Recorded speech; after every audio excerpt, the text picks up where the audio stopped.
Universitas Nasional. Assalamualaikum warahmatullahi wabarakatuh. Nama saya Akmal Kurniawan dari Universitas Nasional. Saya akan membahas rangkuman dari materi 1 sampai rangkuman dari materi 15, pertemuan ke-15. Rangkuman pertemuan 1. Software development merupakan pengembangan sebuah perangkat lunak. Proses pengembangan sebuah aplikasi perangkat lunak yang dijalankan secara sistematis sehingga menghasilkan sebuah produk yang baik dan berkualitas. Istilah ini sering disebut dengan Software Development Life Cycle atau SDLC. Jenis-jenis software market. Yang pertama, perangkat lunak generik atau generic software. Yang kedua, perangkat lunak pesanan atau order software.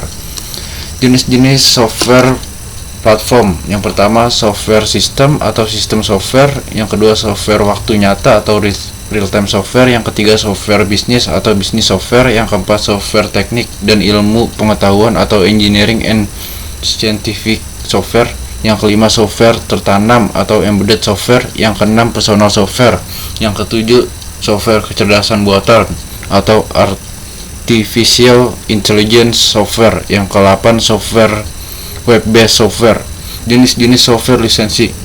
Yang pertama, open source software. Software yang source code-nya terbuka dan didistribusikan dalam suatu format lisensi yang memungkinkan pihak lain secara bebas memperbanyak dan memodifikasi source code atau informasi di dalamnya. Yang kedua, proprietary software. Software yang source code-nya tertutup dan didistribusikan dengan suatu format lisensi yang membatasi pihak lain untuk menggunakan, memperbanyak, dan memodifikasi. Selanjutnya, perangkat lunak berdasarkan fungsionalnya.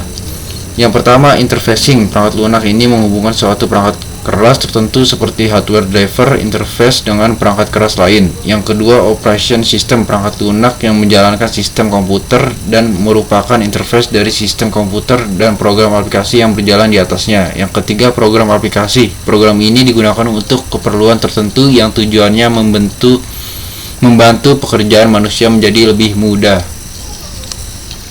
Selanjutnya, peranan perangkat lunak.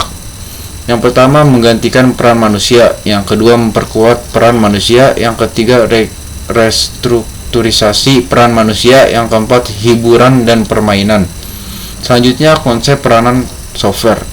Software dikembangkan karena ada kebutuhan requirement dari pengguna untuk komputerisasi suatu proses konvensional. Karakteristik perangkat lunak. Yang pertama, mempunyai daya guna yang tinggi, usability. Yang kedua, mempunyai kinerja sesuai fungsi yang dibutuhkan pemakai. Yang ketiga, mampu diandalkan atau be reliable. Yang keempat, mudah dirawat atau diperbaiki atau maintainability. Yang kelima, lebih efisien. Yang keenam, mempunyai antarmuka yang menarik. Yang ketujuh, mempunyai siklus hidup yang cukup lama atau long lifetime. Selanjutnya, proses perangkat lunak. Yang pertama, spesifikasi. Yang kedua, pengembangan. Yang ketiga, validasi. Yang keempat, evolusi. Mitos software.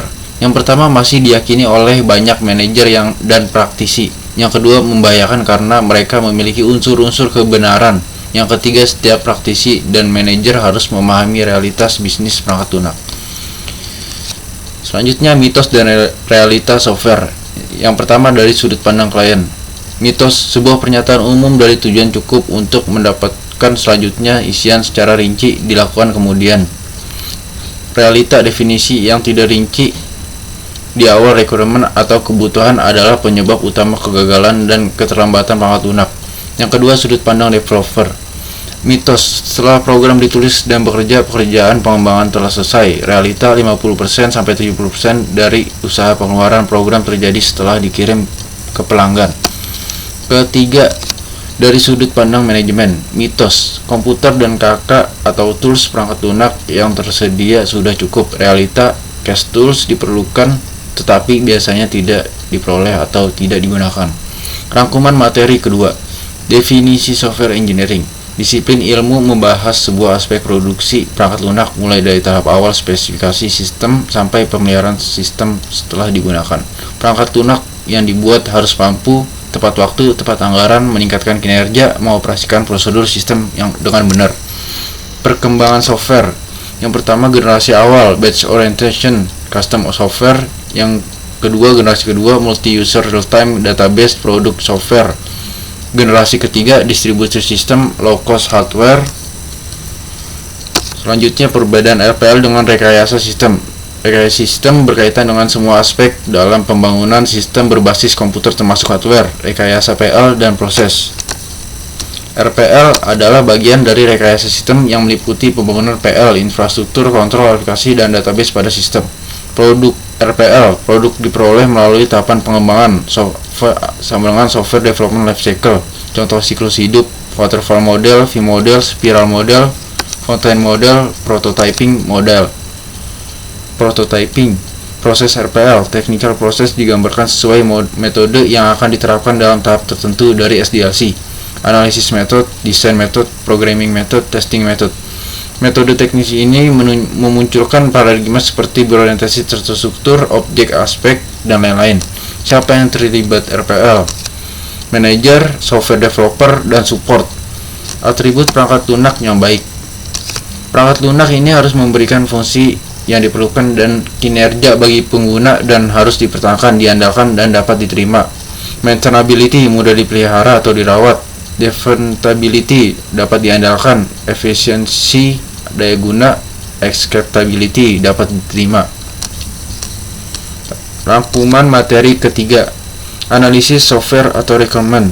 Yang pertama, proses actor. Proses actor merupakan orang yang berpartisipasi dalam proses pengumpulan requirement beserta perannya. Proses pengumpulan requirement merupakan proses yang terdisiplin menjembatani semua orang dari berbagai latar belakang.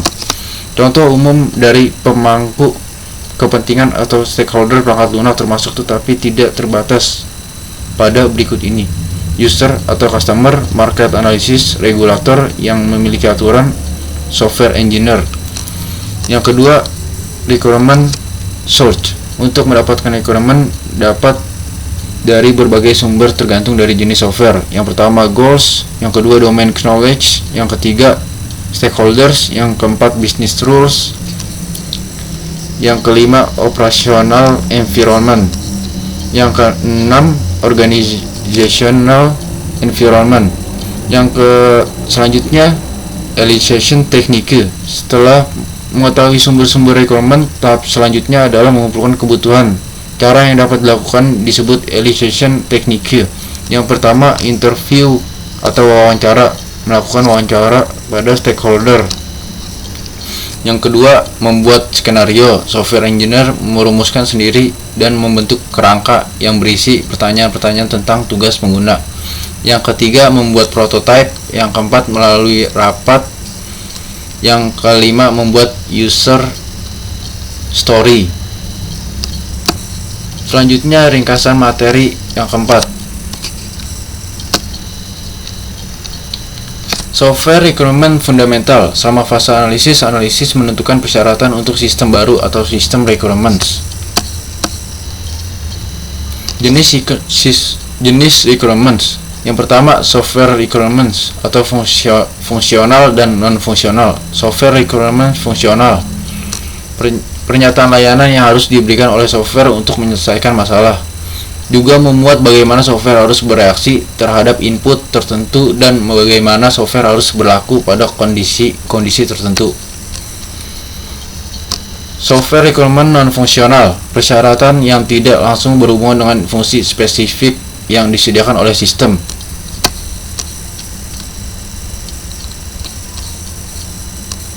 Terdapat beberapa jenis persyaratan non-fungsional. Yang pertama, technical requirement, performance requirement, usability requirement, reliability requirement, security requirement. Technical requirement.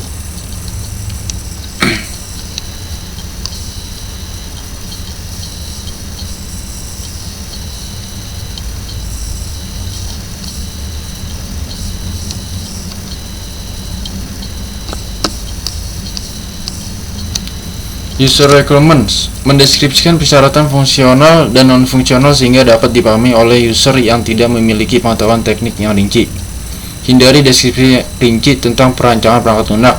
Ditulis dengan bahasa natural, format dan diagram intuitif yang sederhana. permasalahan, tidak adanya kejelasan. Yang kedua, kesimpang siuran persyaratan. Yang ketiga, penggabungan persyaratan atau beberapa persyaratan yang berbeda tapi dideskripsikan dalam satu pernyataan. Solusinya, buat format standar, gunakan bahasa secara konsisten, terutama bedakan antara persyaratan yang diperintahkan harus ada yang diinginkan. Selanjutnya, rangkuman materi kelima. Model-model pengembangan perangkat lunak. Yang pertama, model waterfall. Requirement analysis and definition. 2. System and software design. Yang ketiga, implementation and unit testing. Yang keempat, integration and system testing. Yang kelima, operation and maintenance. Problem model waterfall. Jarang sekali proyek yang prosesnya bisa dilakukan secara sekuensial. Sukar bagi customer untuk secara eksplisit mengemukakan semua kebutuhannya. Customer harus sabar. Developer sering menunda pekerjaan. Anggota tim harus menunggu anggota lainnya menyelesaikan tugasnya. Model prototyping. Yang pertama, sering terjadi customer menjabarkan objektif umum mengenai software yang diminta, tetapi tidak bisa mendefinisikan input, proses, output yang diminta secara detail. 2. Di sisi lain, developer menjadi tidak yakin terhadap efisiensi algoritma, kemampuan adaptasi terhadap sistem operasi, atau bentuk interaksi mesin dengan orang. Yang ketiga, untuk mengatasi situasi tersebut bisa digunakan pendekatan prototype paradigma. Problem prototyping model. Yang pertama, customer melihat prototype tersebut sebagai versi dari software. Yang kedua, development membuat implementasi yang kompromitas dengan tujuan untuk memperoleh prototipe pekerjaan secara tepat.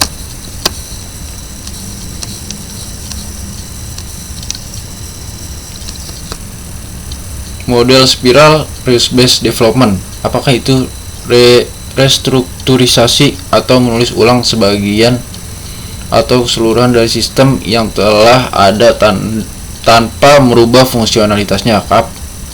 Kapan? Ketika sebagian tetapi tidak semua subsistem yang besar membutuhkan perawatan yang sering ketika HW dan SW sudah lama hampir tak berfungsi. Bagaimana sistem bisa direstrukturisasi dan didokumentasi ulang untuk membuat menjadi mudah dalam perawatan? Mengapa? Mengurangi resiko.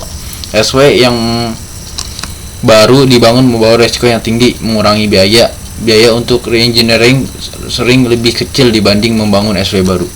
Selanjutnya, materi pertemuan ke-6. Desain merupakan representasi dari sesuatu yang akan dibangun.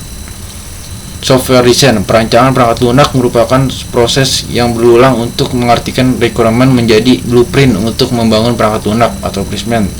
Tahapan pada SDLC di mana software requirement dianalisis menjadi sebuah deskripsi sebagai dasar pembangunan software design principle.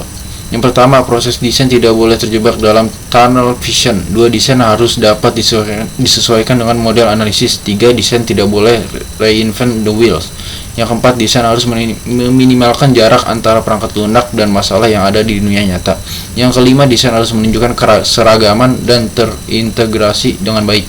6. Desain harus disusun untuk mengakomodasi perubahan. Yang ketujuh, desain harus memiliki struktur perlahan, bahkan ketika data kejadian atau kondisi operasi yang menyimpang ditemukan. Yang ke-8, desain bukan coding bukan desain.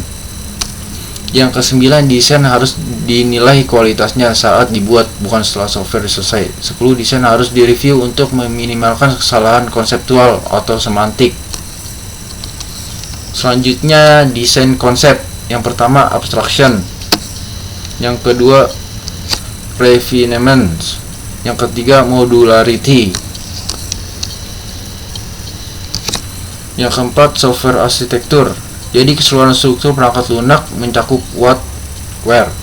Yang kelima, kontrol hierarki. Disebut juga struktur program, organisasi program komponen atau modul termasuk hierarki kontrol. Yang keenam, struktural partitioning.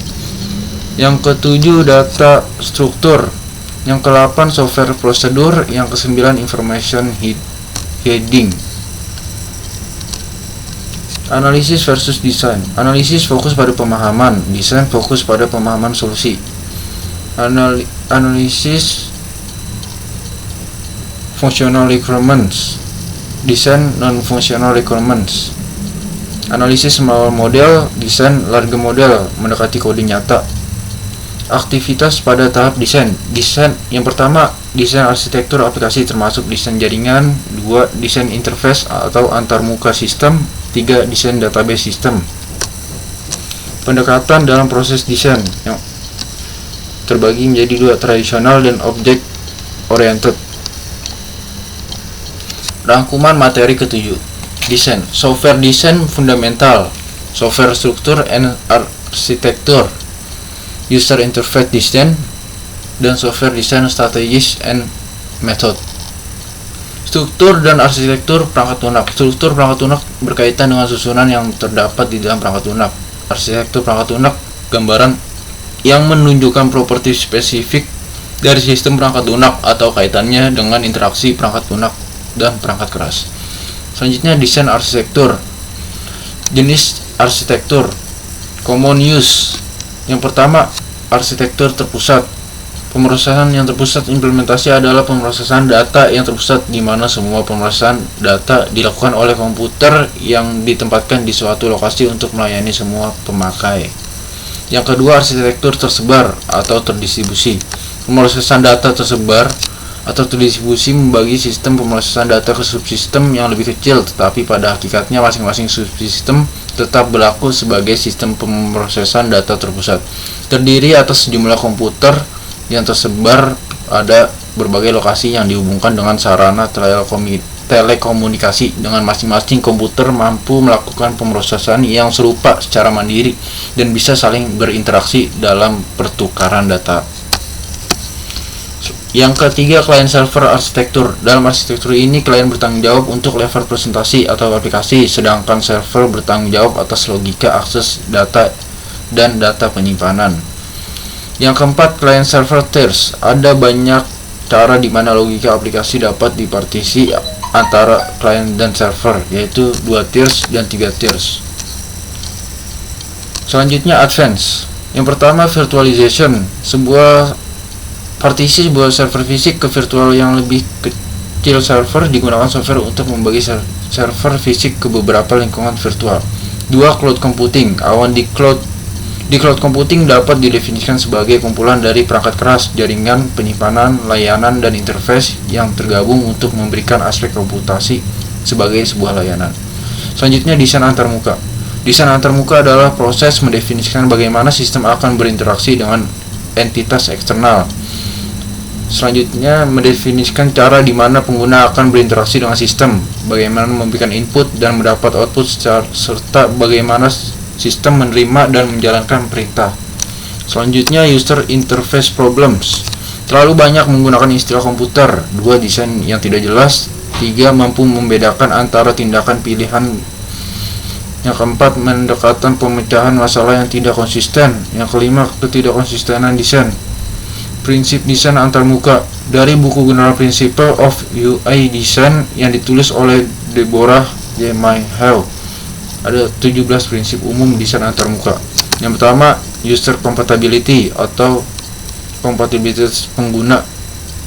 Yang kedua, product compatibility. Yang ketiga, task compatibility. Yang keempat, workflow compatibility. Yang kelima, konsistensi. Yang keenam, familiarity. Yang ketujuh, simplicity. Yang kedelapan, direct manipulation. Yang kesembilan, control. Yang kesepuluh, what you see is what you get.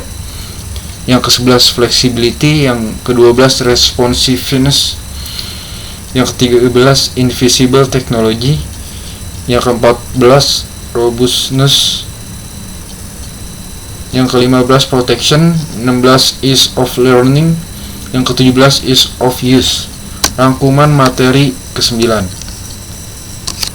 Software design strategies. Yang pertama, function oriented. Fungsi oriented strategi adalah bergantung pada penguraian sistem menjadi sekumpulan fungsi yang saling berinteraksi dengan sistem terpusat yang dibagikan menjadi fungsi-fungsi ini. Strategi klasik dalam desain perangkat lunak disebut juga struktur metode tradisional. Selanjutnya, data flow diagram atau DFD. DFD adalah model sistem grafis yang menunjukkan semua utama persyaratan untuk sistem informasi dalam satu diagram, input dan output, proses dan penyimpanan data. Pelevelan DFD. Yang pertama diagram konteks, yang kedua diagram level N. Struktur chart adalah bagian yang menunjukkan pemecahan sistem ke tingkat terendah yang dapat dikelola. Sebuah bagian hierarki terstruktur yang menjelaskan fungsi dan subfungsi dari setiap bagian sistem. Object oriented adalah sistem yang dilihat sebagai sekumpulan objek yang berinteraksi dan strategi desain yang dominan untuk sistem perangkat lunak baru. Data struktur desain adalah memodelkan kebutuhan data pada pendekatan tradisional menggunakan ER diagram, sedangkan untuk pendekatan object oriented menggunakan diagram kelas untuk memodelkan objek. Selanjutnya rangkuman materi ke-10, construction basic concept. Yang pertama, minimizing complexity. Dalam konstruksi perangkat lunak, meminimalisir kompleksitas jauh lebih diutamakan daripada membuat kode yang pintar namun tidak mudah dipahami. Yang kedua, anticipating change. Yang ketiga, construction for verification. Membangun perangkat lunak yang memberikan kemudahan untuk software engineer dan tester untuk mendeteksi kesalahan. Yang keempat, reuse.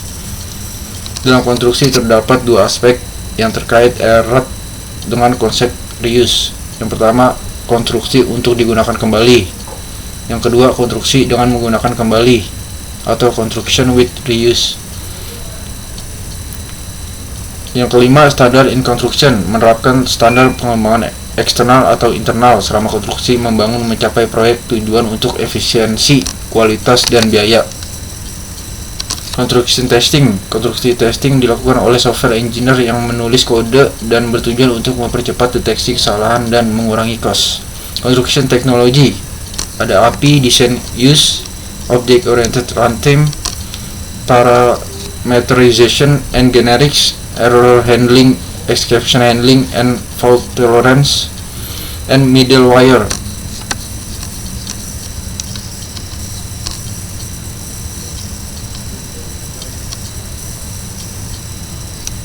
Selanjutnya, software construction tools. Ada development environments. Contoh, CodeBlocks, NetBeans, Microsoft Visual Studio, Eclipse, Android Studio. Selanjutnya, GUI Builder. Yang ketiga, unit testing tools. Contoh, NUnit, JUnit, PHP Unit. Yang keempat, performance analysis tools. Contoh, code analysis, AkiTime. Software testing definition adalah untuk memastikan software yang dibuat sesuai dengan requirement dan untuk mengungkap bug atau kesalahan. Tahapan testing: unit testing, integration testing, system testing, acceptance testing. Test technique: software engineer institution and experience based, input domain based, code based, data flow based, fault based, usage based, model based. Anekdot dalam pengembangan software: project manager, developer, client, marketing manager, tester, human research. Rangkuman materi 11, maintenance. Software maintenance fundamental. Pemberian perangkat lunak adalah aktivitas perubahan atau memodifikasi perangkat lunak setelah perangkat lunak digunakan. Kategori dari software maintenance: yang pertama, corrective maintenance, modifikasi reaktif. Yang kedua, adaptive maintenance, modifikasi produk perangkat lunak yang dilakukan agar perangkat lunak dapat tetap digunakan dengan lingkungan yang berubah. Yang ketiga, proactive maintenance. Yang keempat, preventive maintenance. Pengelompokan kategori software maintenance: correction, hanya memperbaiki; enhancement, meningkatkan kinerja, meningkatkan kemampuan atau upgrade. Maintenance process, software maintenance activity standard model. Yang pertama, proses implementation. Yang kedua, problem and modification analysis. Yang ketiga, modification implementation. Yang keempat, maintenance review and acceptance. Yang kelima, migration. Yang keenam, software requirements. Software orders maintenance models. Maintenance model. Yang pertama quick fix, yang kedua spiral, yang ketiga Osborne, yang keempat iterative enhancements, yang kelima reuse oriented.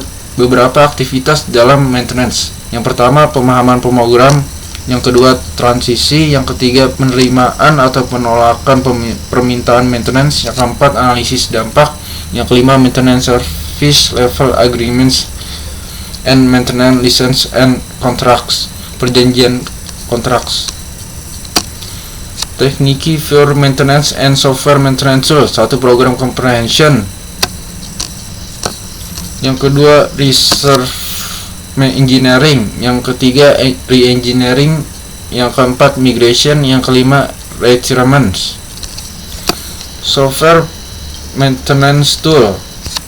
Yang pertama program slicer, dapat memilih program yang terkena pengaruh perubahan. Yang kedua static analyzers, memberikan general view atau pandangan umum dan ringkasan dari isi program. Yang ketiga dynamic analyzers, membantu melacak jalur eksekusi dari program. Yang keempat data flow analyzers, membantu melacak aliran data. Yang kelima cross reference, menghasilkan indeks komponen program. Yang keenam dependency analyzers, membantu menganalisis dan memahami hubungan timbal balik antar komponen suatu program. Ini rangkuman materi pertemuan ke-12.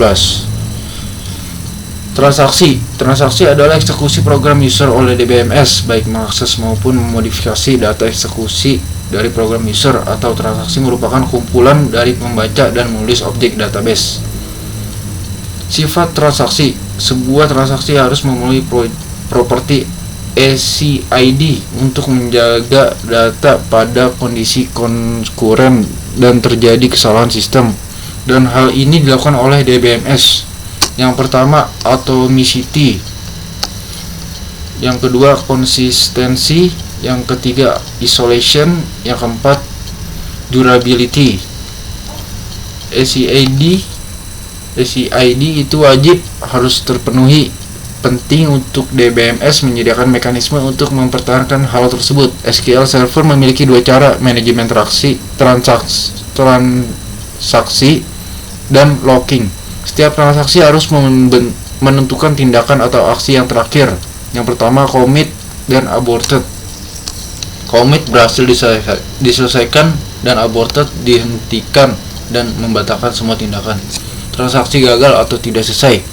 Ada 3 alasan yang dapat menyebabkan sebuah transaksi itu tidak selesai atau incomplete, dibatalkan atau diberhentikan karena ada anomali atau masalah ketika proses eksekusi. Yang kedua terjadi crash pada sistem. Yang ketiga sebuah transaksi mengalami situasi yang tidak terduga. Contoh transfer uang. Yang pertama persyaratan atomicity, yang kedua persyaratan konsistensi, yang ketiga persyaratan isolation, yang keempat persyaratan durability. Selanjutnya status transaksi. Yang pertama aktif, keadaan awal, berkomitmen, sebagian gagal, dibatalkan, berkomitmen. Pelaksanaan kontur. Beberapa transaksi diizinkan untuk berjalan secara bersamaan dalam sistem. Keuntungannya adalah meningkatkan penggunaan prosesor dan disk yang mengarah ke hasil transaksi yang lebih baik. Satu transaksi dapat menggunakan CPU sementara yang lain membaca dari atau menulis ke disk. 3. Mengurangi waktu respons rata-rata untuk transaksi. Transaksi pendek tidak perlu menunggu di belakang yang lama. Selanjutnya jadwal urutan instruksi yang menentukan urutan kronologis di mana instruksi transaksi bersamaan dijalankan. Selanjutnya serialisabilitas. Asumsi dasar setiap transaksi menjaga konsistensi database. Jadi eksekusi serial dari satu set transaksi menjaga konsistensi database. Jadwal mungkin bersamaan dapat diserialkan jika setara dengan jadwal serial. Bentuk yang berbeda dari persamaan jadwal menimbulkan pengertian tentang serialisasi konflik. 2. Melihat serializability. Selanjutnya pengujian serialisasi konflik. Jadwal konflik dapat diserialkan jika dan hanya jika grafik prioritasnya asiklik. Ada algoritma deteksi siklus yang mengambil urutan waktu N2, di mana N adalah jumlah simpul dalam grafik. Kontrol konsistensi database harus menyediakan mekanisme yang akan memastikan bahwa semua kemungkinan jadwal adalah: yang pertama, konflik dapat serial; 2, dapat dipulihkan; dan lebih disukai tanpa kaskad. Tingkat konsistensi di SQL -92 dapat berseri default rekaman berkomitmen read only yang dapat diulang untuk dibaca. Pembacaan berulang dari catatan yang sama harus mengembalikan nilai yang sama, namun transaksi mungkin tidak dapat diserialkan. Mungkin menemukan beberapa catatan yang disisipkan oleh transaksi tetapi tidak dapat menemukan yang lain. Baca berkomitmen, hanya catatan berkomitmen yang dapat dibaca, tetapi pembacaan catatan berturut-turut dapat mengembalikan nilai yang berbeda. Baca tanpa berkomitmen, bahkan catatan tanpa berkomitmen dapat dibaca. Tingkat konsistensi yang lebih rendah berguna untuk mengumpulkan perkiraan informasi tentang database. Peringatan: beberapa sistem database tidak memastikan jadwal serializable secara default. Definisi transaksi dalam SQL. Bahasa manipulasi data harus mencakup konstruksi untuk menentukan set tindakan yang terdiri dari transaksi di dalam SQL. Transaksi dimulai secara implisit. Transaksi dalam SQL diakhiri dengan: yang pertama, komit pekerjaan melakukan transaksi saat ini dan memulai yang baru; 2, pekerjaan rollback yang menyebabkan transaksi saat ini dibatalkan. Dihampiri semua sistem database secara default. Setiap pernyataan SQL juga melakukan secara implisit jika berhasil dijalankan. Yang pertama, komitmen implisit jika dimatikan dengan direktif database. Yang kedua, miss di JDBC, correction set auto commit atau false. Pemberitahuan lain dari serialisabilitas. Lihat serialisabilitas, misal S dan S menjadi 2 schedule dengan set transaksi yang sama. S dan S adalah tampilan yang setara jika tidak kondisi berikut terpenuhi untuk setiap item data key. Rangkuman pertemuan ke-13. Kualitas perangkat lunak. Sejauh mana sistem komponen atau proses memenuhi kebutuhan atau harapan pelanggan atau pengguna. Kualitas perangkat lunak mengukur seberapa baik perangkat lunak dirancang, kualitas desain, dan seberapa baik perangkat lunak disebut sesuai dengan desain itu atau kualitas kesesuaian placement. Konsep kualitas dasar. Kualitas dapat didefinisikan sebagai kesesuaian untuk digunakan kepuasan pelanggan melakukan hal-hal dengan benar untuk pertama kalinya atau tanpa cacat. Kualitas desain. Kualitas desain mengacu pada tingkat karakteristik yang ditentukan oleh desainer untuk suatu produk. Kualitas kesesuaian dapat didefinisikan sebagai tingkat kepatuhan karakteristik produk terhadap gambar desain dan spesifikasi. Yang ketiga, sistem kualitas. Sistem mutu adalah mekanisme yang mengkoordinasikan dan memelihara aktivitas yang diperlukan untuk memastikan bahwa karakteristik produk, proses, atau layanan berbeda dalam batasan tertentu. Kualitas fungsional. Perangkat lunak mencerminkan beberapa baik perangkat itu memenuhi atau menyesuaikan dengan desain yang diberikan berdasarkan persyaratan atau spesifikasi fungsional. Kualitas struktural. Perangkat lunak mengacu pada bagaimana ia memenuhi persyaratan fungsional ekstra yang mendukung penyampaian persyaratan fungsional seperti ketahanan atau pemeliharaan. Software Quality Management atau SQM, kumpulan dari semua yang memastikan bahwa produk perangkat lunak, layanan, dan implementasi memenuhi kualitas perangkat lunak yang sesuai tujuan organisasi dan mencapai kepuasan pemangku kepentingan stakeholder. Software Quality Metrics, sebuah pengukuran kuantitatif terhadap sesuatu yang dijadikan sebagai atribut dalam menentukan kualitas suatu perangkat lunak atau software. Software kualitas terbagi menjadi 2, yaitu produk. Mengukur software dari kualitas produk. Aspek produk yaitu McCall's Factor Model. Event and making. 2. Proses mengukur software dari kematangan proses pengembangannya. Aspek proses yaitu capability, maturity, model integration. Proses maturity. Selanjutnya rangkuman materi ke-14, Software Configuration Management atau SCM. Definition SCM adalah seperangkat disiplin atau studi dalam bidang manajemen dalam proses rekayasa perangkat lunak untuk mengembangkan baseline. Software Configuration Management digunakan untuk mengelola sistem perangkat lunak yang berkembang dan mengendalikan biaya yang terlibat dalam membuat perubahan pada suatu sistem. Software Configuration Management SCM Activities. Yang pertama, Configuration Item Identification. Yang kedua, Promotion Management. Yang ketiga, Release Management. Yang keempat, Branch Management. Yang kelima, Variant Management. Yang keenam, Change Management. SCM Rules. Yang pertama, Configuration Manager. Yang kedua,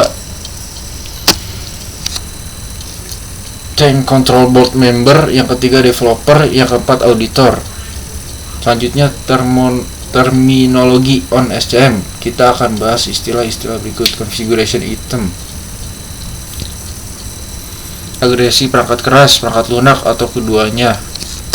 Baseline, a system are developed a series of baseline is developed usually after a review, analysis review, design review, code review, system testing, client acceptance. SCM directory yang terdiri dari programmers, master directory, dan software repository.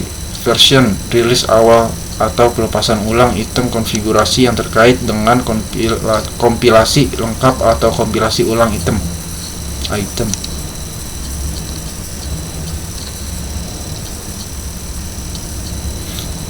Revision, ubah ke versi yang hanya mengoreksi kesalahan dalam desain atau kode tetapi tidak mempengaruhi fungsi yang didokumentasikan. Rilis, distribusi resmi dari versi yang disetujui. Rangkuman materi pertemuan ke-15. Alat SCM, perangkat lunak untuk kontrol versi, Git, SVN, boneka, dan Safe. Perencanaan manajemen configuration perangkat lunak. Perencanaan manajemen konfigurasi perangkat lunak dimulai selama fase awal proyek. Hasil dari tahap perencanaan SCM adalah rencana manajemen konfigurasi perangkat lunak atau SCMP yang mungkin diperpanjang atau direvisi selama sisa proyek. SCMP dapat mengikuti standar publik seperti IEEE 828 atau standar internal atau misalnya khusus perusahaan.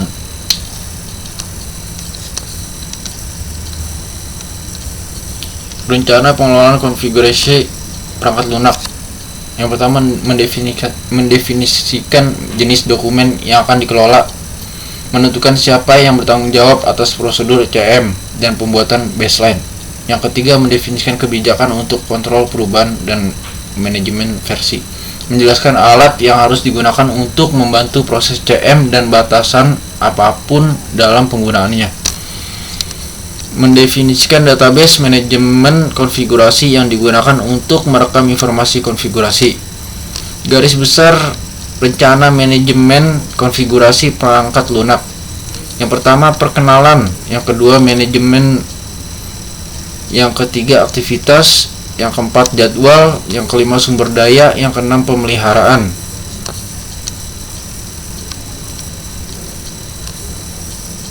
Gambaran umum yang disederhanakan dari aktivitas manajemen konfigurasi identifikasi perangkat lunak lain untuk dimasukkan sebagai bagian dari SCMP perangkat lunak pendukung dan perangkat lunak uji.